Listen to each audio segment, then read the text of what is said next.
ధ్యానించుకుందాం. 1 కొరింథీయుల రాసిన పత్రిక 11వ అధ్యాయం 25వ వచన భాగం నుంచి చదివి వినిపిస్తాను.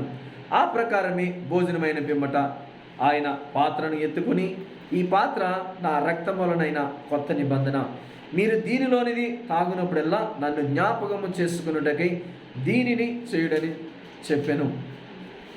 మీరు ఈ రొట్టె తిని ఈ పాత్రలోనిది త్రాగునప్పుడల్లా ప్రభు వచ్చే వరకు ఆయన మరణము ప్రచురింతురు. కాబట్టి ఎవడు అయోగ్యముగా ప్రభు యొక్క రొట్టెను తినో లేక ఆయన పాత్రలోనిది తాగినో వాడు ప్రభు యొక్క శరీరమును గూర్చియు రక్తమును గూర్చియు అపరాధియగును. కాబట్టి ప్రతి మనుషుడు తన్ను తాను పరీక్షించుకొనవలెను. అలాగు చేసి ఆ రొట్టెను తిని ఆ పాత్రలోనిది త్రాగవలెను. ప్రభువు శరీరమని వివేచింపగా తిని త్రాగువాడు తనకు శిక్షావిధి కలుగుటకే తిని త్రాగుచున్నాడు. ఇందువలనే మీలో అనేకులు బలహీనులను రోగులనై ఉన్నారు, చాలామంది నిద్రించున్నారు. అయితే మనలను మనమే విమర్శించుకొని ఎడల తీర్పు పొందకపోదుము.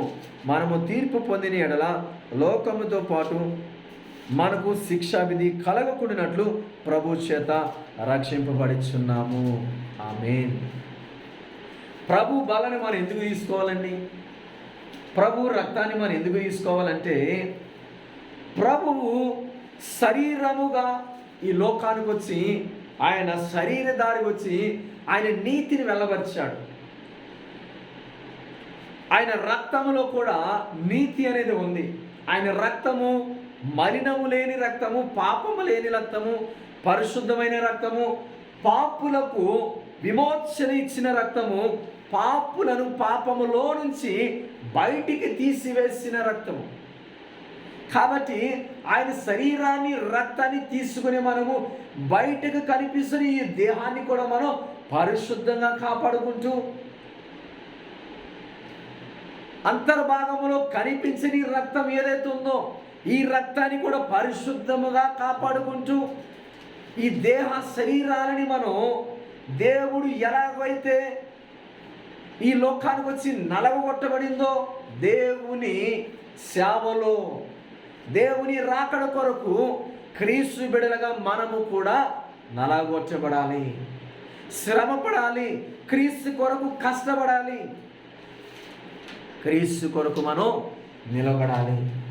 ఇది తీసుకుంటూ ఆ సమస్య కదండి. ఇదేదో రొట్టె ముక్క ద్రాక్షరసం అనేది కాదు. దేవుని శరీరాన్ని మనం తీసుకుంటున్నామంటే మన శరీరము కూడా క్రీస్తు శరీరముగా మార్చబడాలి. దేవుని రక్తాన్ని మనం తీసుకుంటున్నామంటే మన రక్తము కూడా క్రీస్తు రక్తము వలె పరిశుద్ధంగా మార్చబడాలి. ఈరోజు చాలామంది మన సహోదరుని చూస్తాం, బాప్తిసము తీసుకొని దేవుని శరీరాన్ని రక్తాన్ని తీసుకొని వైన్ షాపులకు వెళ్ళి వైన్ షాపుల దగ్గర త్రాగుడు తాగి వారి దేహ శరీరాలను ఈరోజు పాపానికి అప్పగిస్తున్నారు. ఈరోజు అందుకనే వారిలో కొంతమంది రోగులుగా ఉన్నారంటున్నాడు, కొంతమంది చనిపోయారు అంటున్నారు. మనం అలా ఉండకుండా, మనకి మనమే తీర్పు తీర్చుకోకుండా దేవుని కొరకు మనం ఆయన శరీరాన్ని రక్తాన్ని తీసుకొచ్చిన మనం ఇప్పుడు మన లేవి కాండలో మనం చదువుకున్న మాటల ప్రకారం మనల్ని మనం పరిశుద్ధపరచుకోవాలి, మనలో ఉన్న పరిశుద్ధతను కాపాడుకోవాలి. ఇది ఎప్పటి వరకు అంటే క్రీస్తు వచ్చే వరకు ఈ పరిశుద్ధతను మనం కాపాడుకోవాలి. హల్లెలూయా. కాబట్టి ప్రభు బలను తీసుకొచ్చిన మనం ఏం చేయాలంట? మనల్ని మనం పరిశీలన చేసుకోవాలి. ఇంకా ఏదైనా ఉన్నదేమో మనలో, వాటిని విడిచిపెట్టి ప్రభా దీన్ని నేను విడిచిపెడుచున్నాను ప్రభా, నా నుంచి దీనిని తొలగించునాయనని ప్రార్థన చేసుకొని పశ్చాత్తాపంతో కన్నీటితో మనం ఆ ప్రకారము ఆ పాత్రలోనిది మనం తీసుకోవాలి ఆయన శరీరాన్ని. అందుకంటాడు అనేకులు బలహీనులైపోతున్నారు ఈరోజు, అనేకులకు రోగాలు వస్తున్నాయి, ఈరోజు మరణాలు వస్తున్నాయి ఈరోజు. దేవుని పిల్లలకే ఇవన్నీ కూడా. కాబట్టి ఆయన బలంలో పాలు పొందుకుంటున్న మనం మొదటిగా తెలుసుకోవాల్సిన విషయాలు ఏంటంటే, అది కేవలము రొట్టె కాదు, అది కేవలము ద్రాక్షారసము కాదు, క్రీస్తు శరీరాన్ని శరీరానితో అనుసంధానము చేసుకొంటున్నాం మనం. ఆయన శరీరాన్ని మన శరీరంలోనికి, ఆయన రక్తాన్ని మన రక్తంలోనికి మనం పంపిస్తున్నప్పుడు నీ ఆలోచనలు మారిపోవాలి, నీ తలంపులు మారిపోవాలి, నీ చూపులు మారిపోవాలి. నీవు క్రీస్తు వలె రూపాంతరపరచబడాలి.